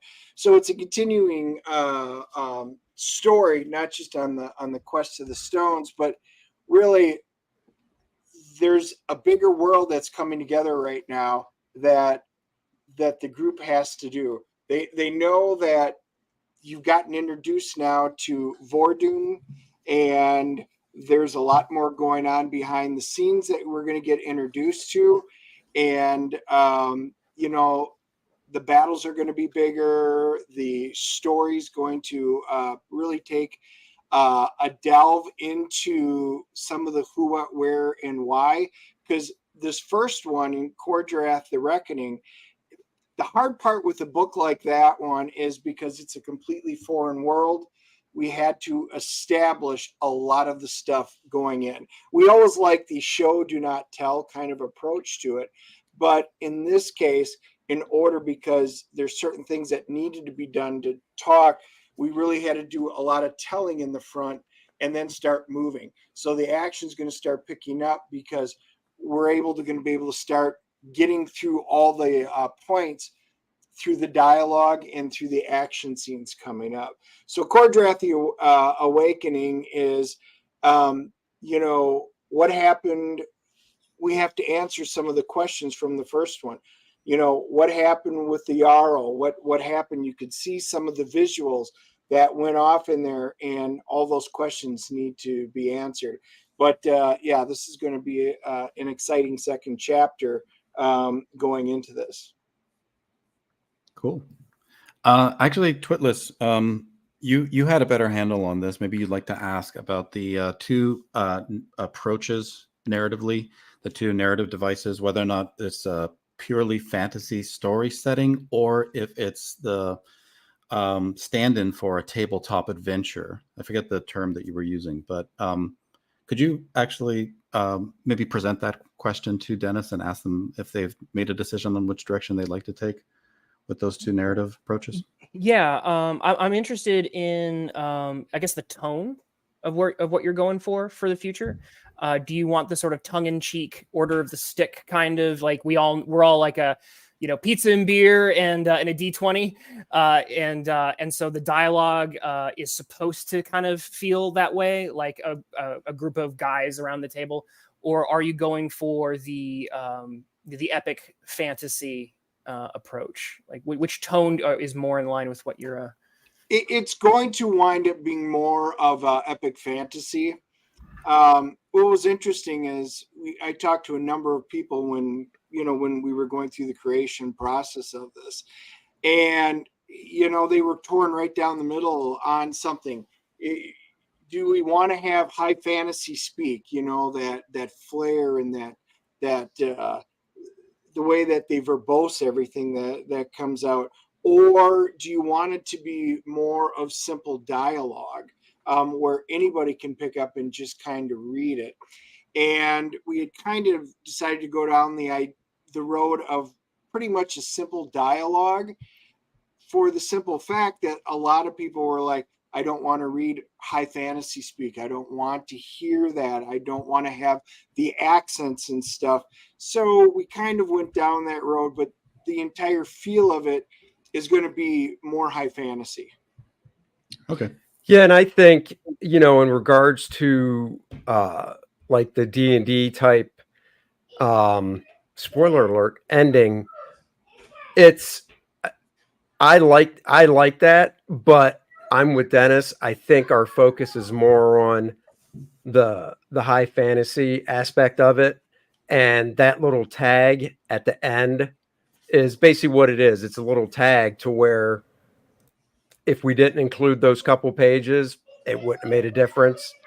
It was just something fun that we thought would be just fun to include in the book. And when it comes to, it's funny when it comes to like the quotes and stuff, because if you have the book, you obviously know that the very last page, it's not a story page, it's a page relating what all the quotes were. And I'll be honest, Dennis and I do movie reviews every week. I'm a big movie guy, but my memory is crap when it comes to certain things. And a lot of it is stuff like, we'll go see a movie, I'll walk out of the movie and I'll be like, hey, remember when that dude? And Dennis is like, what dude? And I'm like, blah, blah, blah. And he'll be like, you mean Peter Parker? And I'll be exactly that guy. Never heard of him. Did blah, blah, blah. So I obviously have the script and I'm reading it. And some of the quotes, I was like, oh, yeah, I know that. Oh, yeah, I know that. but I'll be honest, I think 2/3 of them, I had no idea until I actually read the list. It was like, oh yeah, I do remember that. Oh yeah, I do remember that. And I thought it was kind of cool. And is it something we're going to continue into the next one? Yeah. But we're trying to do a theme type thing without giving anything more away than that for each book as well. Mhm. I like the it twist was ending interesting. too. The interesting feedback was I've had so many people DM me, message me, text me, whatever the case, and they're like, "Dude, we just finished this. I think I got 12 of your quotes, or I got 4 of them." He goes, "I was reading. I was like, oh, that's awesome." So it was really interesting. Some people didn't get any and didn't realize there were any fun little nuggets in there, and I actually had a couple of guys that literally got every one of them, and I'm like, you guys are awesome for doing it. Wow. But everybody enjoyed that. That was the one thing that they really thoroughly enjoyed, and it was fun just to see who got what. I think there's going to be a question that's inevitable eventually with this book, and that is, what is your favorite part of Kor-Drath? It's My favorite part was I boosted, bitch. That's got to that's be a good one, meme. like that. I boosted it, bitch. But my favorite part was it kind of coincides with the fact that I do like when it actually starts becoming D&D, very D&D-esque, and when they're in a tavern, and like they go to the room and it looks like Adriana, and then it's a succubus. Mm-hmm. That people kind of equate like D&D with like, oh, you take a turn, you roll initiative, you're in a battle, swing your axe and do magic. But like if anyone's played D&D, the real D&D experiences is when this sort of stuff happens, when the DM is just messing with you and they throw in like a succubus that can charm your character, or you go into some shenanigans and some weird stuff happens, like your spell backfires or you roll a 1 or something. And then it's not even about the battle. It's about the weird experience that results from that. And this is kind of one of them where I'm battling the succubus. Kor-Drath is dazed and charmed. And then she beats succubus and finds out that she can't break the spell. And you have to wait till morning. Mm-hmm.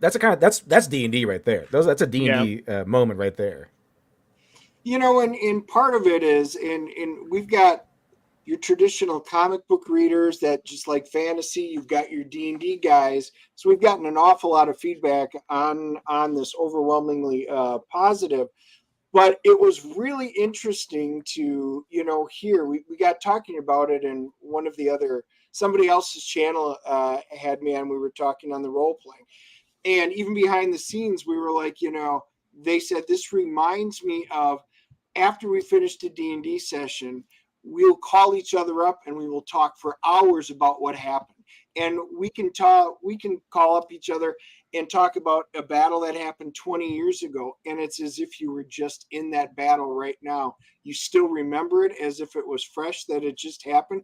But it's never as I rolled dice or did this. It's my character, my paladin, my ranger, my wizard, whatever, did this, and all this stuff happened. And they were like, we got such a feel of that from this book. I had a question. It's actually an extremely unique opportunity to have the writer and the artist on together, particularly in this unique situation where, Dennis, you're writing for, I believe this is your first project that you've worked on. Am I correct in that? Yep, it is my first comic book, yes. So the idea you had of world building and then also communicating to an artist, what kind of hurdles did you have to overcome to be able to fully encompass everything you intended to do in your script, but also keep in mind that you were always informing an artist of exactly what the visual representation would be on a page? Well, one of the things that, when Andy and I talked about, I needed to find out, for example, does Andy write full script? How does he prefer it? Once we kind of got that down, and then how does Andy like to draw things? How does he like to envision things? And it's very easy for me because, just like you, if I were to say orc, right? You already have in your vision orcs based on first, second, third edition, Pathfinder, whatever gaming system you are, even if it was something in the 7th Sea or any of the other, RPGs, whatever your world of orc is, like in Pathfinder, you already have an image of it. Andy doesn't have these preconceived images. So if I were to say it, so when we were talking about like the giant, that was coming in there, I've got ideas of giants, but this is not a standard. This is not a D&D world. This is a completely different world. So I'm like, Andy, he's got to be this big. He uses this kind of a weapon. Here's a couple of ideas that I've got. And then Andy goes, cool. And then he would come up with something. And would this work with what you're thinking? Yes. And we would go back and forth and talk about it. So it really is, it's a big project, because this shouldn't look like anything and everything else that's out there, because it's not. It's something completely different. John Candy. Yeah, that's the meme. I look like John Candy. Oh, And like John Andy, Candy. I like John Candy too. He's a charming man. And Andy, since you're more experienced in this dynamic, did you take the role of mentoring Dennis at all in how to communicate a script and a story with an artist? Yeah, I did. Dennis has written short stories and prose before, and I before we even started the project, I sent him some scripts, because I pretty much everything I've drawn throughout my career, especially over the past 25 years, I have digital copy of the script, because they were all emailed, and then for everything before that, when it was either mailed to me or FedExed, I probably have those scripts packed away somewhere. So I sent him different scripts from different writers that I've worked with, just to show him, what the format looks like, and how every writer, even though there is kind of a specific format, each writer will still kind of tweak it to how they want it and stuff.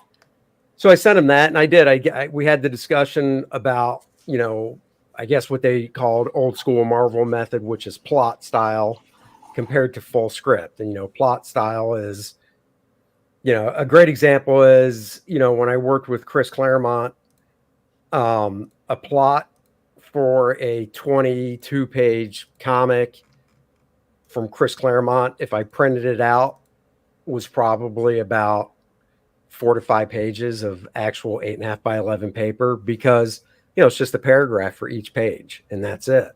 Whereas, I've printed out full scripts from writers for a 22-page book that takes, 30 plus sheets of paper to print out.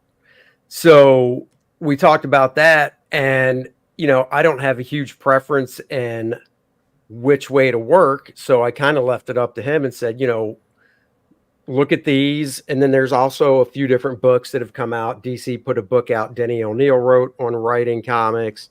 Peter David has a book out on writing comics. There's a few other ones. I recommended those to him. And basically he liked the full script way, because you get the dialogue in there and stuff.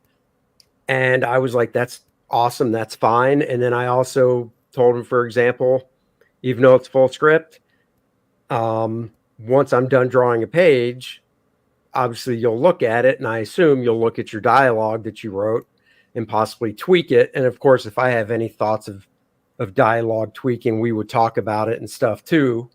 Whereas I know writers for like Marvel and DC that once they turn in a full script, the editor would be like, okay, well, we'll still send you what the artist did so you can look at it and see if you want to tweak anything. Most writers do, but some writers are like, I'm good. I did the full script. You paid me. It's good.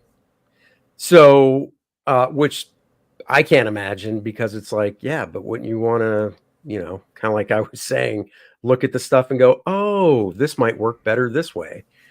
So there was that. And then just other things like try to keep big reveals on even number pages, because unlike Marvel, DC, and other companies, we don't have to deal with ads. So, when I was working for those guys, if it was a big reveal, it was, you didn't know where it was going to land. It could be on an odd number page, which kind of spoils it when you open it up. But since we don't have to deal with ads, I was always trying to, keep in mind, big reveal, even number page. even numbered page. Sometimes it works, sometimes it doesn't, but for the most part, it all worked out great. And, now working on the second book, looking at the script and stuff, it's, all those kinks have basically been worked out from, working together on the first one. And what do you, so in terms of your collaboration with Dennis, what you normally look for from a writer, the things that you're hoping to gain so that you're going to be able to produce a very good, competent body of work, the things that are inspiring you and giving you feedback in terms of what's going to be original and unique. What convinced you that Dennis was contributing and had those attributes that made you feel confident to move forward and take him under your wing and continue this entire project with him? Well, I think just from, like I said, we met probably, I think, around 2013. And just from talking and becoming friends and being on the same page in general when it comes to the type of because we're both comic book collectors, and the type of comics that we like to read, the type of movies and stuff. Generally, I'd say if we see a movie every week, but if you just take 10, I'd say at least 8 out of 10 we both agree on with the way the story was told and the action was broken down, the beats and stuff like that. So just from that in itself and the tons of conversations we had leading up to, like I said, this initial conversation about working together was in 2022. So at that point, we knew each other for 9 years. And I just felt comfortable going, hey, do you want to work on something together? And, I have lots of friends that aren't in comics, but are creative types, but I've never, I shouldn't say never, but they're not at the top of my list to go, hey, I know you have other stuff going on, but do you want to collaborate on a comic? Most of the time it's people like that or people I've already worked with in the business. But because we really get along so well and just gel really well with common interests, I was like, let's do this and see how it works out. And I also felt that doing it and going down that road, kind of like you said, if there was stuff I had to, I guess, teach, for lack of a better word, or mentor them on, I could do, and it wouldn't be a big hurdle. It wouldn't be a huge stumbling block to get over.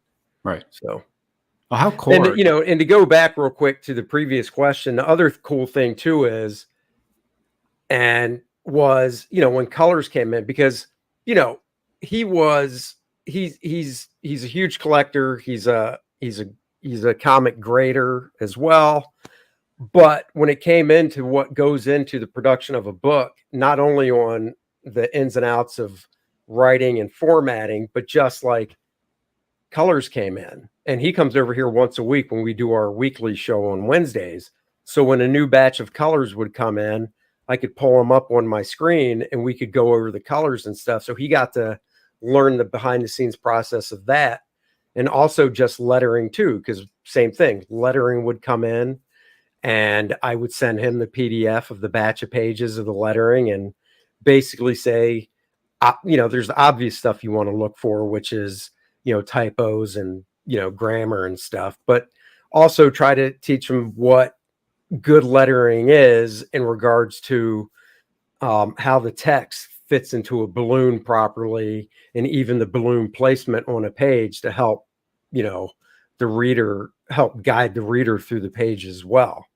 So there's all this other behind the scenes stuff that I think he really, and I'm speaking for him, but I think he picked up on. No, dude, it's huge. It's a big learning curve. Reading him's one thing, but having to understand the process of what you're trying to express, put it down there to make sure that the reader gets it, and then follow everything in a coherent pattern, and then it's interesting because you can pick up other comics and then you go back and you start looking and you can find some great ones out there, and you can find some ones that aren't so hot out there, and you're just like, okay.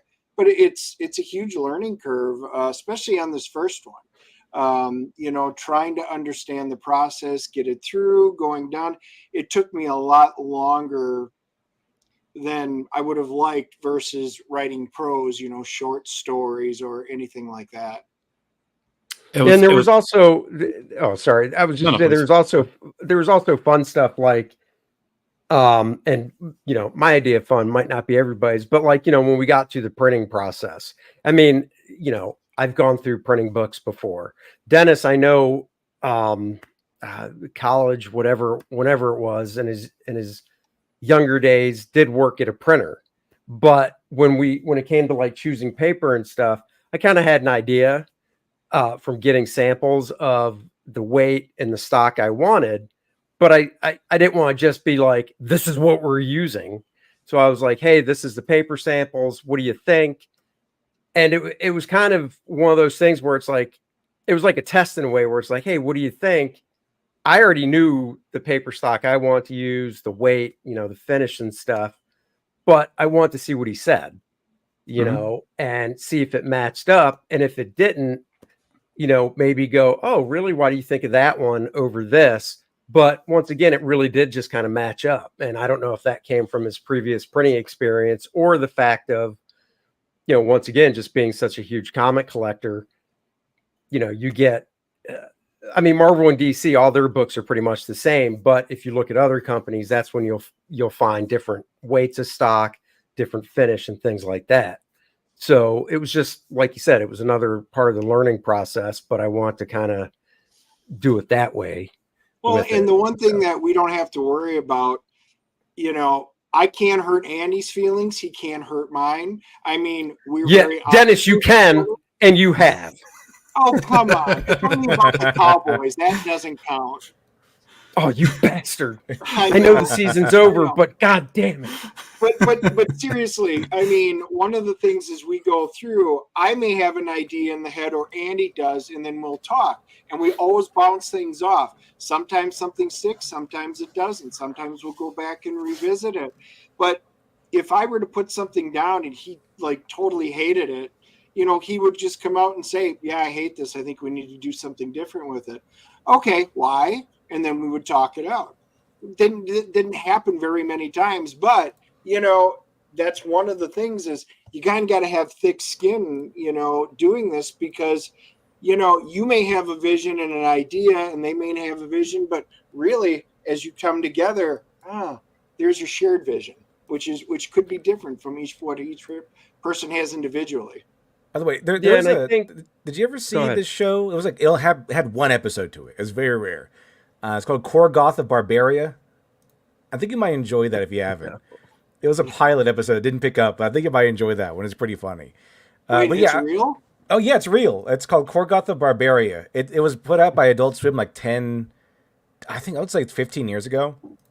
It's pretty cool. So what the funny thing is, I never watched, and to this day, when I was a kid, obviously I watched cartoons and stuff, but as I don't really watch a lot of cartoons and Adult Swim stuff.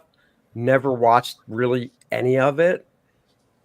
Even to this day, I know Fox on Sunday night on their network, they always do. Well, it's still The Simpsons, and then it was Family Guy, and they throw different things out there. And I see the names and stuff. Every now and then, I'll try watching something, and it just doesn't interest me. And I don't know if it's because I'm kind of surrounded by this stuff all day, so I'd rather watch live action stuff more than anything else. There's a anime on Netflix. Dennis was like, dude, you got to watch this. And I watched the first episode. He knows what I'm talking about. And it was good. Blue-Eyed Samurai. Blue-Eyed Samurai. Oh, that was good. It was good, but yeah, and it was. First episode was great. And I watched it over a week ago. And I've had downtime. I could have easily watched the second, third, so on and so forth. But it's just not, it doesn't have that pull on me to watch it. So I've noticed somebody brings up like that one. I think the Vonster. I think he liked that one too. Blue-Eyed Samurai. Yeah.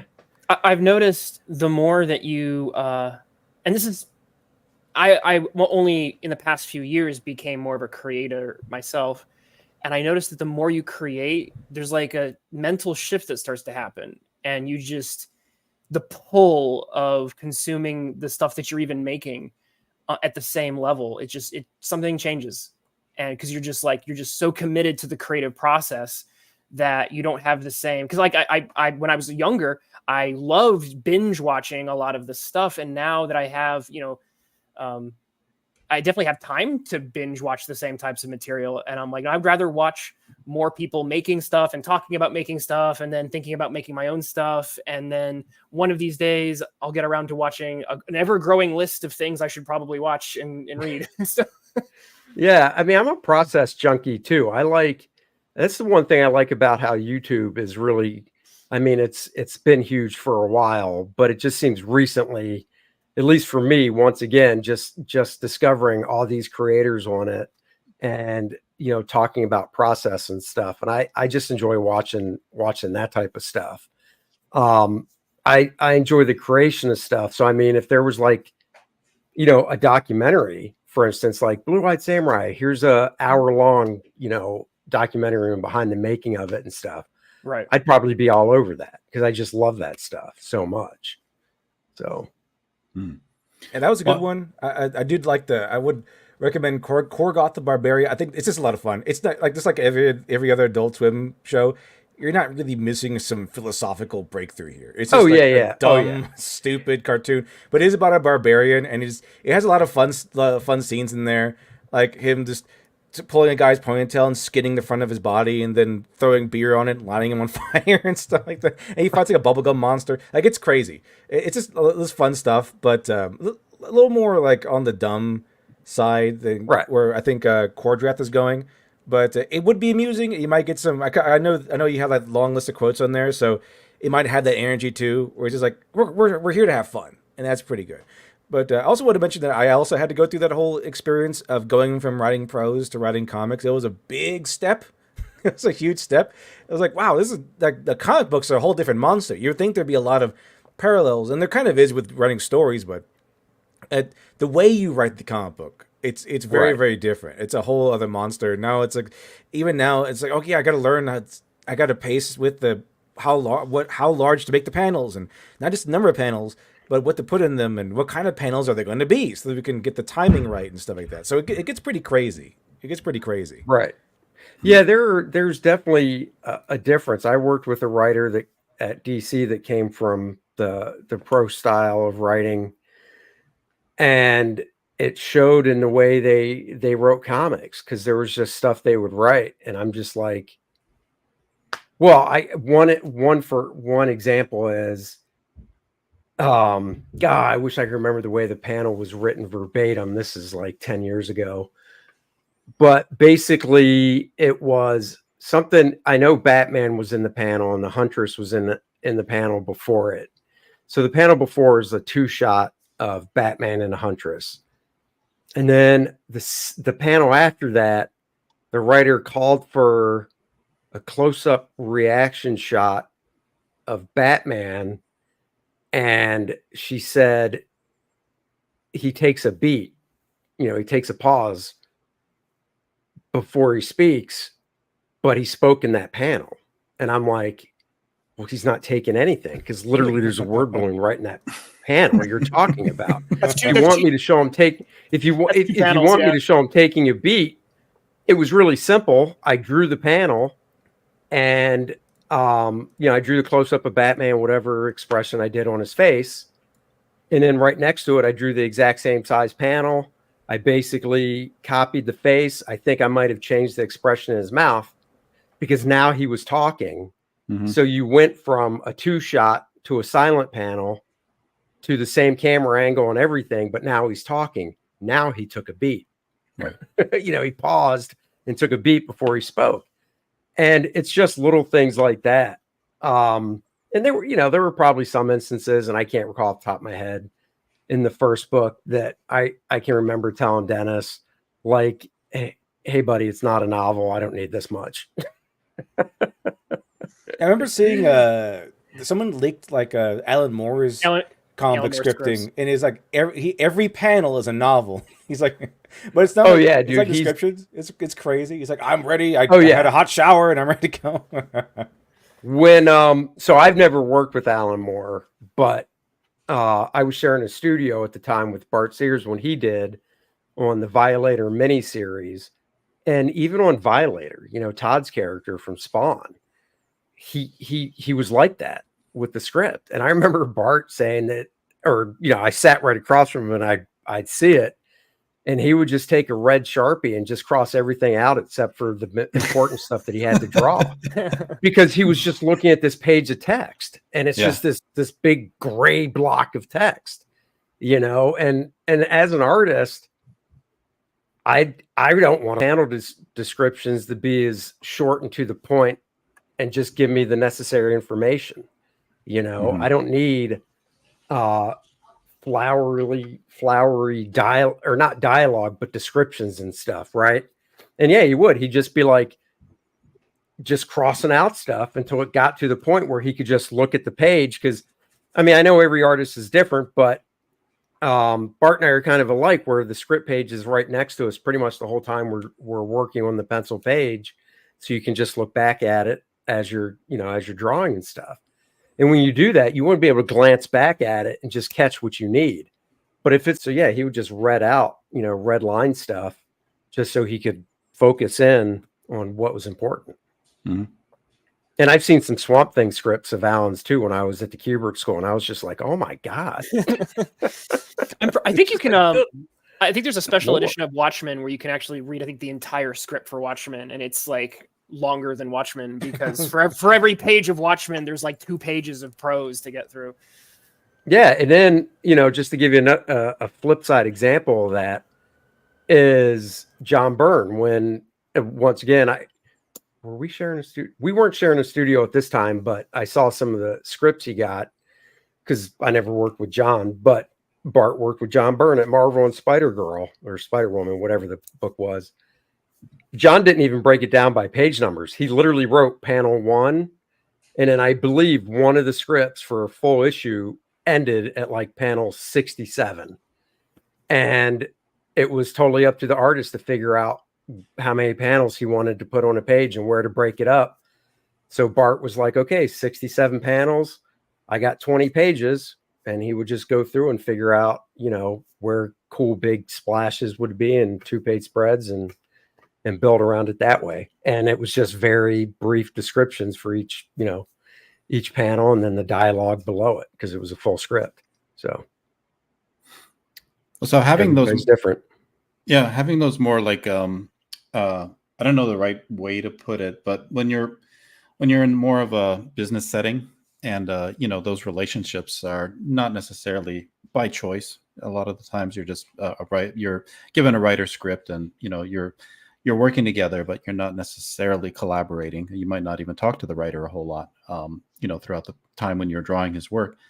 How crucial do you think it is, or how beneficial is probably a better word, do you feel it could be to have a good relationship in terms of the creative process and the potential for output there? So the time you've spent working with Dennis, contrasting that with your time in industry, where do you see the upsides here versus what you weren't really getting in the industry setting, collaborating with writers?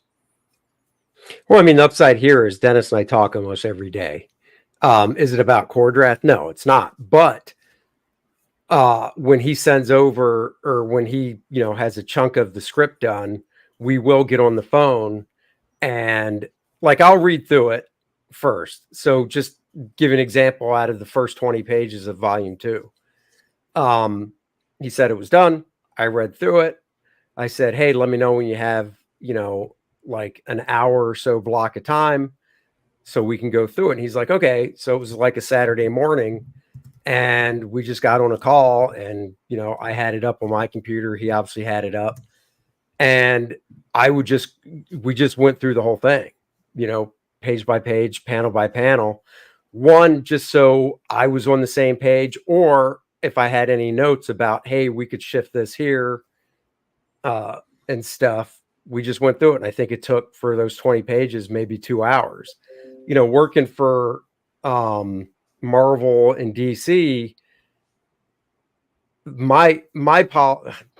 policy, I guess you could call it, was, and this is even back when I first started, so there was no email and stuff like that. I would always ask the editor, hey, can I get the writer's phone number? Can I get the colorist's phone number? I just want to call them and introduce myself and basically get a feel for them, and talk to them. And 9 times out of 10, the editor's like, yeah, no problem. So, for a regular book, if it was a monthly book, I definitely want to talk to the writer when I first started, just so, like I said, get a feel for them, just, see what commonalities we had. And because it's a monthly book, I'd probably talk to them a couple times a month. But even if it was just like a mini series, 3 or 4 issue mini series, same thing. I would ask for their email address and just shoot them off an email saying, hey, this is Andy Smith. I'll be working with you. And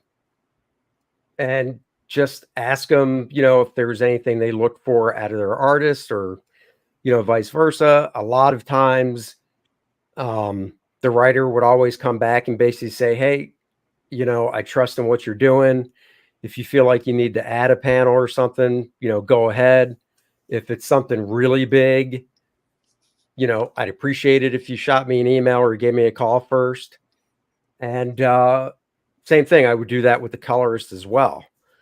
So that's how I always approached it. Now, I do know other artists in the business that were like, once they got the script, they didn't give a crap about talking to the writer. They were like, it's mine now, I'll do what I want. So do you think that's how I've always that's how I always approached it. So the friendship between you and Dennis also contributes to your creative output here, not just in terms of time that you can spend together, but also in terms of, your bond with one another, your relationship. Yeah, I think so. Sure. Yeah. I mean, it's one of those things that, go ahead. Yeah, I was going to say one thing that, when Kor-Drath, when we first did it, we kind of, we got to start thinking of this book. And it became, let's think of this graphic novel. And then as we started working through it, so many more things start coming up into it. Oh, instead of just a graphic novel, what about this? What about this part? What if we actually do an RPG segment for it? And what if we do that? And it just kept snowballing and getting bigger and bigger. So a lot of our time on the first volume was just getting a handle on where we wanted the IP to go.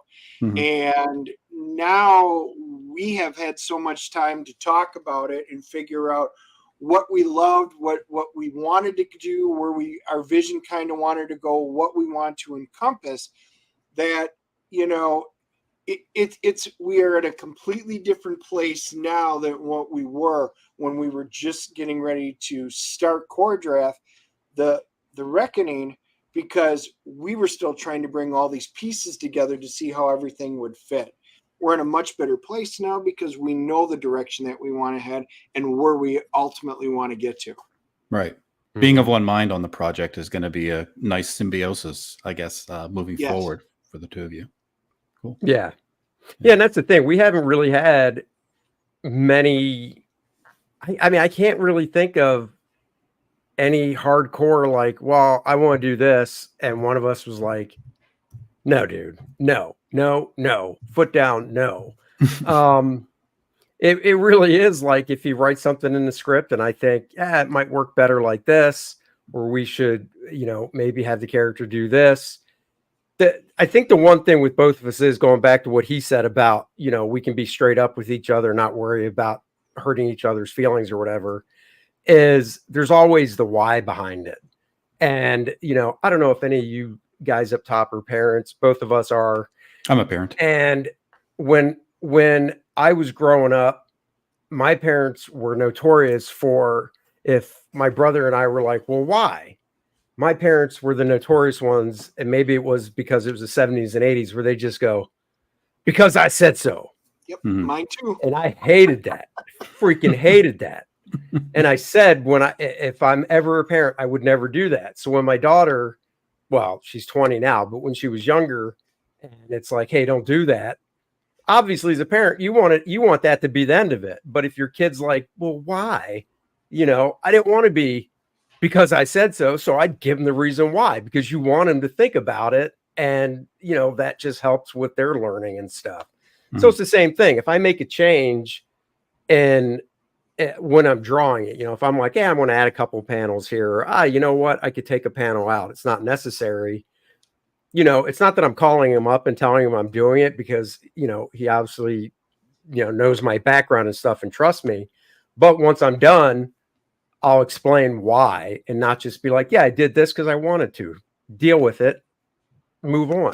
No, I always explain why, because it's like it's a learning process, And same thing, if he writes something and I have a question about it, or maybe I'm like, I don't know, that just doesn't seem to make sense. He just obviously doesn't lay it down like, because I'm the law, damn it. No, he's like, well, I think it works because of X, Y, and Z. And we talk it through, and then it's like, oh, okay, I never thought of it that way. Makes sense, Damn, I got to stop saying because I said so to my kids. Ah. Just kidding. And do you find the mentoring experience rewarding, Andy? Now that you have this seniority and you're able to teach a new creator? I don't like I actually don't like to look at it as seniority, but well, experience. But I'm going to use that over him now, big guy. You Thank are you. older. But is being a mentor 5 weeks rewarding? older? Is being a mentor? Well, it rewarding is, experience? but that's because I like teaching. I mean, I taught at the University of North Carolina, Charlotte, a decade ago for a few semesters, and I do really enjoy teaching, and I love talking about comics, and I love talking about the process of comics and storytelling, and obviously the art side of it more.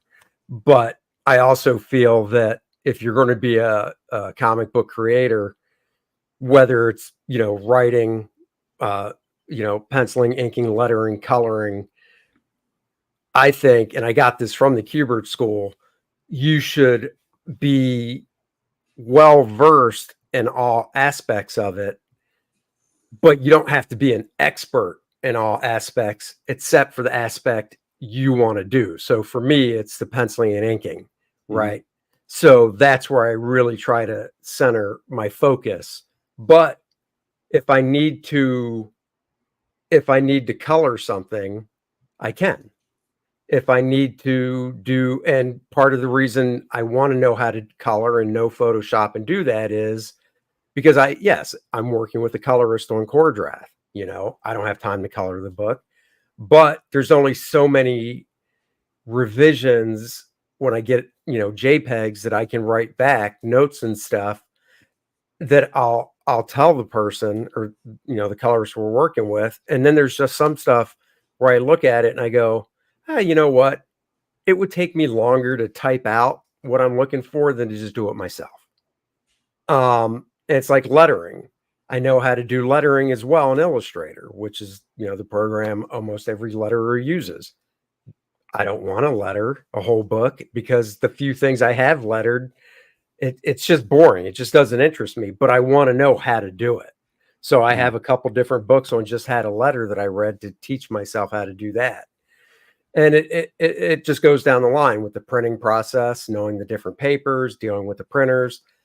I want to know all the aspects of it. And I think it's important if you're going to be in this business to, like I said, become the best you can at the job you want to do. So Dennis, it's writing, but know the aspects of the other parts of the puzzle as well. So if, for instance, I'm not there to look at lettering for some reason, I know Dennis can look at it and make notes for our letterer, and same with the colors and stuff as well.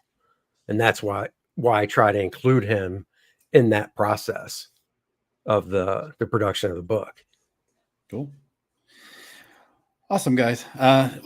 We've exhausted. I hope we haven't exhausted you, but we've exhausted a lot of your time, and we're grateful that you spend as much time as you have talking with us about all this. It was a lot of fun. I like your enthusiasm for creation too. It's really cool. So you got a hope for the next one, next book, and I'll back it pretty soon. I'll sign up for it and back it pretty soon. Yeah, we're launching. We're launching hopefully the first week in April. Um, I've got more pages drawn now than I did for the first one when we launched. I mean, I'm not obviously showing them all. I have everybody has their, I guess, campaign rules of thumb, and I like doing the covers and 4 to 5 interior pages. And then obviously as the, campaign goes on, dribbling out, more bits and pieces. But yeah, we're moving along good. I've got, like I said, I've got more interior art drawn than I have before for the first campaign. New character designs are drawn. All the covers are drawn. The parody ad is already drawn. And the fun part, and I say that sarcastically, is going to start at the beginning of March, which is putting the actual campaign page together. Mm-hmm. I've started it, but that is not the part I look forward to. That is literally a part that, kind of like lettering and coloring, I'm glad I know how to do it. But I think both of us would say we wish we could just hand that to somebody else to do. But it's also one of the most important parts. So you have to do it yourself. Mm-hmm. So yeah. Yeah, well, it's the big moment when the reveal is coming up, so you got to make sure everything is all in place and ready to blow people away. So hope so. Yeah, but you guys are on a great track. So this thank project looked great. The next one I'm sure is going to blow people away. So we're really looking forward to a lot more from both of you. Well, we appreciate it, guys. Yep, appreciate it. Thank you for sharing it with us. Yeah. Yep. Yeah. If it's okay, would you mind sticking around for just 2 minutes after the show wraps? Just quickly talk to you guys about something. Yep. And thank you both for the work. Thank you very much for the interview. Thank you to Literature Devil, Twitless, and in absentia Wooster, or Moonshine, as you guys is known tonight. Yeah, Moonshine. I was like, who are you talking about? And I'm like, he's got to be talking about Moonshine. There's the only other person here. Yeah, everybody, likes to be different aliases from time to time. I know. Moonshine tonight, thank you. It's great having all of you on. A lot of great discussion. And we'll see you all again really soon. So until then, have a good night. Good night. Bye.